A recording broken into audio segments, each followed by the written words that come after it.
जय माता दी मित्रों, सभी साथियों को नमस्कार। आज की इस एपिसोड में मैं आप लोगों को बतलाने वाला हूं मिथुन लग्न और मिथुन राशि के बारे में। मिथुन लग्न की कुंडली कैसी होती है, मिथुन लग्न के अंदर कौन कौन से आपके कारक ग्रह होंगे, किन ग्रहों की वजह से आपको मिलेगा बड़ा बड़ा राजयोग और किन ग्रहों की वजह से आपको मिलेगा संघर्ष, और उस संघर्ष से निपटने का क्या होगा उपाय, ये सारी चीजें मैं आप लोगों को इस एपिसोड में बतलाने जा रहा हूँ। मिथुन लग्न, अगर लग्न के अंदर 3 नंबर है, अगर मिथुन लग्न है तो आपका जो लग्न है होरोस्कोप में जो पहला हाउस है उसके अंदर 3 नंबर लिखा हुआ होगा।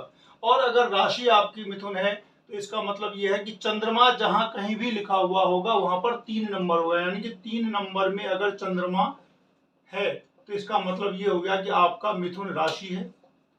अगर लग्न में यानी कि फर्स्ट हाउस में अगर 3 नंबर लिखा हुआ है तो आपका मिथुन लग्न है। अब बात करते हैं कि मिथुन लग्न या फिर मिथुन राशि, दोनों अलग अलग चीजें होती हैं। मिथुन राशि तब उसके लिए है जिसको अपना लग्न नहीं मालूम है तो वो अपना राशि पर कैलकुलेशन करते हैं। अगर आपका बर्थ डिटेल पता है, आपको अपना लग्न पता है, तो आप अपना लग्न से भी निकाल सकते हैं। तो अगर मिथुन लग्न है तो लग्नेश क्या हो जाते हैं, बुध हो जाते हैं। लग्नेश बुध हो जाते हैं और चतुर्थेश यानी कि 4th हाउस के लॉर्ड भी बुध हो जाते हैं। तो बुध का मजबूत होना, स्ट्रांग होना सबसे ज्यादा जरूरत है। बुध आपका स्ट्रांग कैसे होंगे, पहली अवस्था है उच्च हो जाए। उच्च कब होते हैं, 6 नंबर में, यानी कि कन्या में ये उच्च होते हैं। उसके बाद सूर्य के साथ अगर बुध होंगे, सूर्य और बुध अगर एक साथ रहेंगे तो इसका मतलब ये हो गया कि आपकी कुंडली के अंदर में बुधादित्य योग लग गया। बुधादित्य योग काफी अच्छा योग होता है, प्रशासन में जाता है, उसके बाद साइंस की पढ़ाई होती है, इंजीनियर, डॉक्टर, कुछ भी आप बन सकते हैं, बड़े से बड़े अधिकारी बन सकते हैं, गजेटेड ऑफिसर बन सकते हैं, बशर्ते बुधादित्य योग हो। और अगर उसमें प्रोबेबिलिटी बुध की और ज्यादा तब होती है जब बुध अस्त नहीं है। बुध अस्त कब होता है, सूर्य के साथ अधिकांश समय ये सूर्य के काफी नजदीक रहते हैं, तो बुध के साथ अगर ये एक खास डिग्री होती है, उस डिग्री के अंदर अगर ये आ जाते हैं तो बुध अस्त हो जाते हैं। तो आपको अपने होरोस्कोप में पता चल जाएगा कि वहां पे सी लिखा हुआ मिलेगा या फिर ओ लिखा हुआ मिलेगा। अगर बुध के आगे आपका सी कंबस्ट या ओ अस्त लिखा है तो इसका मतलब बुध आपका अस्त है। अब बुध का जो पावर है वो थोड़ा कम हो गया है।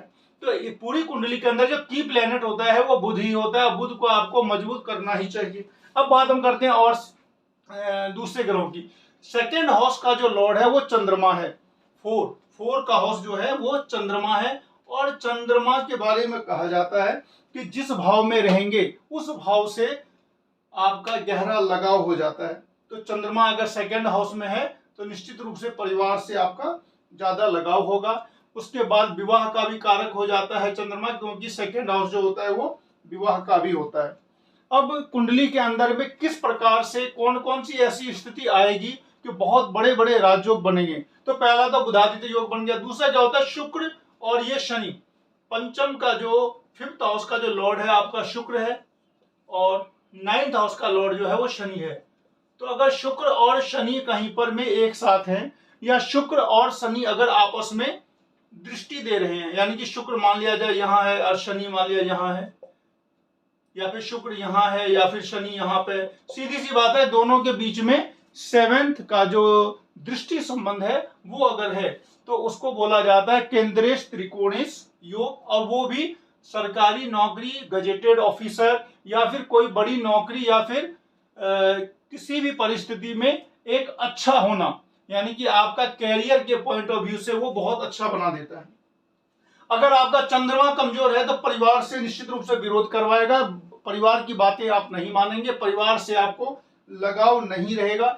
तो चंद्रमा को बली, अगर चंद्रमा कमजोर है, पक्ष बली नहीं है, या फिर चंद्रमा शनि से दृष्ट है, या फिर चंद्रमा में ग्रहण योग लगा हुआ है, तो इस तरह की बातें आती हैं। तो चंद्रमा से संबंधित जो उपाय होते हैं वो आपको करने पड़ेंगे।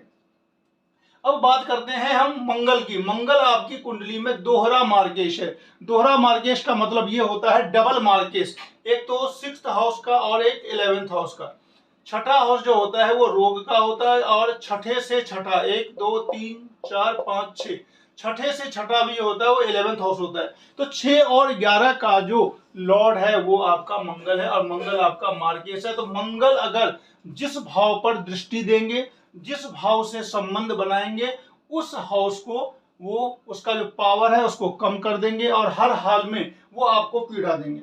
तो अगर मंगल का किसी भी भाव से संबंध बन गया, मंगल का अगर फोर्थ हाउस पर संबंध बन गया या फिर चंद्रमा पर अगर संबंध बन गया, यानी कि दृष्टि दे दी, मंगल ने चंद्रमा पे दृष्टि दे दी, मंगल ने फोर्थ हाउस पे दृष्टि दे दी। और मंगल की जो दृष्टि होती है वो 4, 7 और 8 3 होती है। यानी मंगल मान लिया जाए 10th में है तो लग्न पर में भी दृष्टि देंगे, यहाँ पर में 4th पे भी देंगे और 5th पर भी देंगे। तो इस तरीके से मंगल 3 दृष्टि देने से 3 हाउस इफेक्ट हो जाता है। तो मंगल जिस भाव पर में दृष्टि देंगे उस भाव से रिलेटेड आपको समस्याएं आएंगी। चंद्रमा अगर कमजोर है तो परिवार से विरोध हो जाएगा।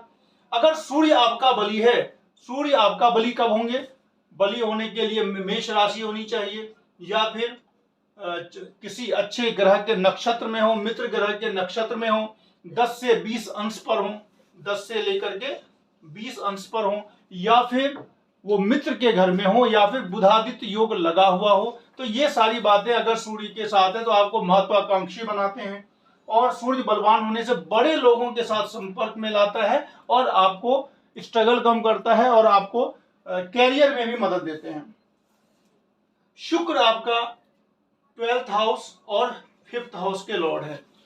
तो अगर 5th हाउस का लॉर्ड शुक्र अगर आपका द्वादश में है तो ये एक बड़ा राजयोग बनाते हैं। 5th हाउस कहा जाता है बुद्धि का होता है, तो बुद्धि और विद्या का, तो विद्या का स्वामी अगर व्यय भाव में चला गया, एक्सपेंस में चला गया, तो आप लाइफ टाइम अपनी बुद्धि का खर्च करते रहेंगे, यानी कि आप पढ़ाई करते रहेंगे तो पढ़ाई से रिलेटेड ज्यादा अच्छा योग बनाता है। उसके बाद द्वादश शुक्र योग जो होता है वो ऑलरेडी एक बहुत बड़ा राजयोग है, तो द्वादश शुक्र योग भी बनाना ये एक अच्छा चीज होता है। तो अगर शुक्र आपका स्वगृह है, वृषभ में है, तो ये विपरीत राजयोग बना देता है। अब आते हैं बृहस्पति की बातें। बृहस्पति आपका जो होता है वो 2 केंद्र का स्वामी होकर के इसके अंदर केंद्राधिपत्य दोष लगता है। तो बृहस्पति आपका अच्छा होना चाहिए क्योंकि रिजल्ट का मालिक तो आखिरकार यही है। बृहस्पति अगर आपका अच्छा है, बृहस्पति अगर आपका इसी घर में है या फिर इसी घर में है, 9 में है, 12 में है या फिर 4 में है, 4 में उच्च राशि होती है, 9 और 12 इनकी अपने घर की राशि होती है। तो बृहस्पति अगर आपका इनके घर में है तो भी एक अच्छा योग बनाता है और आपको रिजल्ट में काफी सफलता मिलती है। अगर मंगल की बात करें, मंगल आपका कहां कहां पर मांगलिक योग बनाएगा? अब अगर मंगल आपका लग्न में है या फिर 4th हाउस में है या फिर 7th हाउस में है या 8th हाउस में है या फिर 12th हाउस में है तो मांगलिक योग बनाएगा। सोचिए अगर 8th हाउस में मिथुन लग्न में अगर मंगल है तो उच्च का मंगल है, अगर वो इनके शनि से दृष्ट हो जाए तो क्या करता है, दाम्पत्य का जो जीवन होता है वो बहुत ज्यादा स्ट्रगल लाता है, शादी नहीं होगी, विवाह में बाधाएं आएंगी और शादी के बाद भी तरह तरह की समस्याएं होने की प्रोबेबिलिटी तो रहती ही है। उसके जो उपाय होते हैं वो मैं अभी थोड़ी देर में आपको नेक्स्ट में बतलाता हूँ। मंगल के बारे में कहा जाता है कि जिससे संबंध बनाएगा, मंगल आपकी कुंडली में जिस भाव से या जिस भाव के स्वामी से संबंध बनाएगा उसका वो अनिष्ट करवाएगा। निश्चित रूप से मंगल से आपको सबसे ज्यादा सावधान रहने की जरूरत है क्योंकि लग्नेश का भी वो शत्रु है। तो पूरी कुंडली में मिथुन लग्न के अंदर यदि सबसे ज्यादा आपको डरने की जरूरत है तो वो मंगल से ही है। तो मंगल का जो भी उपाय होगा वो आपको करना पड़ेगा। मंगल अगर जिस भाव में रहेगा, अगर 4th हाउस में मंगल है तो माता से विरोध करवा देगा, 7th हाउस में अगर मंगल है तो पत्नी से विरोध करवा देगा, 9 और 10 हाउस में है तो पिता से विरोध करवा देगा, 5th हाउस में अगर मंगल है तो संतान से विरोध करवा देगा। तो ये सारी चीजें होती हैं कि मंगल का ज्यादा प्रभाव होता है मिथुन लग्न की कुंडली में। अब हम अगर बात करें कि इस कुंडली के अंदर अगर आपका मिथुन लग्न है या फिर मिथुन राशि है तो राजयोग कब कब बनेंगे? तो राजयोग बनने के लिए अगर आपका बुध 3 या 6 में है, अगर आपका बुध अगर 3 में या फिर 6 नंबर यानी कि केंद्र में ही है तो पंच महापुरुष योग बन गया, भद्र योग बन गया। अगर बृहस्पति आपका 9 नंबर में है तो आपका हंस योग बन गया। अगर बृहस्पति आपका 12 नंबर में है तो भी हंस योग बन गया। तो आपकी कुंडली में 2 प्रकार से पंच महापुरुष योग बन सकता है। अगर सूर्य और बुध कहीं एक जगह पर है तो बुधादित्य योग बन सकता है। शुक्र और शनि या शुक्र और बुध या फिर शनि और बुध अगर एक साथ बैठे हुए हैं या दोनों एक दूसरे को देख रहे हैं तो भी एक बड़ा राजयोग बनता है। अब डिपेंड ये करता है कि आप किस फील्ड में जाएंगे। अगर सूर्य और बुध की युति लगी हुई है तो निश्चित रूप से आप साइंस फील्ड में जाएंगे। अगर केंद्र और त्रिकोण का अगर संबंध बना हुआ है तो निश्चित रूप से आप सरकारी नौकरी में जाएंगे। अगर 10th हाउस आपका बलवान है, अच्छा है, तो निश्चित रूप से एक बड़ी अच्छी नौकरी आपको मिलेगी। अगर इन तीनों चीजों में अगर कुछ गड़बड़ी है, लग्न कमजोर हो गया, बुध कमजोर हो गया, या फिर 10th हाउस जो है वो आपका कमजोर हो गया, तो फिर आपको स्ट्रगल मिलेगा। तो इन स्ट्रगल को कम करने के लिए ओवरऑल में क्या करना चाहिए, पहले देखना होगा कि दशा अंतर दशा किसकी चल रही है। अब एक चीज और मैं बतला देता हूं कि अगर आपका मिथुन लग्न है तो आपका अच्छा दिन कब आएगा। सबसे बढ़िया दिन, आपने कोई एक पेपर दे रखा है, उसका रिजल्ट कब, किस परिस्थिति में रिजल्ट एकदम से अच्छा हो जाएगा। अगर आपकी बुध की दशा या अंतर दशा चल रही हो, आपकी शुक्र की दशा अंतर दशा चल रही हो, या फिर आपका शनि का दशा या अंतर दशा चल रहा है, तो अगर आपका समय बुध शुक्र या फिर शनि का आ रहा है तो निश्चित रूप से अगोचर में भी अगर उसी का समय आ रहा है और बुध शुक्र शनि आपस में किसी न किसी प्रकार से इंटरकनेक्टेड है। इंटरकनेक्टेड का मतलब दोनों एक साथ बैठे हों, दोनों या तीनों एक दूसरे को दृष्टि दे रहे हो, तो इस प्रकार की अगर कोई भी कंडीशन बनती है तो निश्चित रूप से आपको परीक्षा में सफलता मिलेगी और गोचर में जब वो समय आएगा उसमें आपका रिजल्ट आ जाएगा। बुध अगर आपका ज्यादा पाप प्रभावित हो गया या फिर बुध आपका 12th हाउस में चला गया, जन्मभूमि से ज्यादा दूर जाने का योग बनता है, यानी कि आप जहां पर आपकी जन्मभूमि है वहां पे आपको नौकरी नहीं मिलेगी, काफी दूरी पे जाके आपको नौकरी मिलेगी और इवन आप विदेश भी जा सकते हैं। अगर 8 नंबर 10 और ये 2 नंबर अगर इनमें ज्यादा पाप का प्रभाव है, पापी ग्रहों का अगर इस भाव पर और 12th भाव पर अगर प्रभाव है तो आप विदेश में जाकर के सेटल भी हो सकते हैं। तो इस तरीके से पूरी कुंडली के अंदर अगर हम देखें तो बुध आपका की प्लैनेट है और आप एमराल्ड पन्ना कभी भी पहन सकते हैं, आपको हमेशा फायदा ही करेगा। शनि भी आपके लिए फायदेमंद है, लेकिन शनि का स्टोन पहनने से पहले एडवाइस जरूर ले लेना चाहिए। वैसे पन्ना आप ओवरऑल पहन सकते हैं और पन्ना से आपका जो भी लाइफ का स्ट्रगल है वो दूर हो जाएगा। और मंगल के उपाय के लिए आप हनुमान जी की जरूर पूजा करते रहें। अभी अगर हम 2023 की बात करें तो आपका जो शनि है वो यहाँ पर बैठे हुए हैं, किसी भी प्रकार की 7.5 या फिर अढ़ैया नहीं है। और आपका जो बृहस्पति है वो अभी हंस योग बनाए हुए हैं, लेकिन अभी अप्रैल लास्ट में जाकर के बृहस्पति आपके एकादश भाव में चले जाएंगे।